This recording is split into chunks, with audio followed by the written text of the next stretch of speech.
আজ সুপ্রিম কোর্টে সুপ্রিম থাপ্পড় খেল বিজেপি।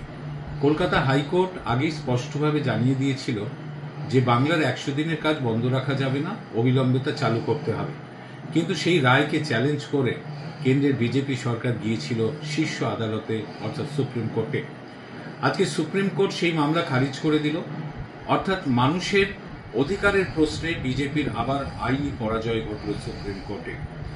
অর্থাৎ মানুষের অধিকারকে বঞ্চিত রেখে, মানুষের প্রাপ্যকে অস্বীকার করে, আদালতের নির্দেশকে অমান্য করে বিজেপি প্রমাণ করে দিয়েছে বা দিয়েছিল যে তারা বাংলা বিরোধী, তারা গরিব মানুষ বিরোধী, তারা বাংলার মানুষ বিরোধী। অর্থাৎ দিল্লির এই জমিদারদের আজকে আইনি পরাজয় ঘটেছে, আগামী দিনে গণতান্ত্রিকভাবেও তারা পরাজিত হবে। রবীন্দ্রনাথ ঠাকুর এদের জন্যই লিখেছিলেন, মানুষের অধিকারে বঞ্চিত করেছে যারা মানুষকে তার অধিকার থেকে বঞ্চিত করে, গণ আদালতের বিচারেও আগামী দিনে কিন্তু তাদের পরাজিত হতেই হবে।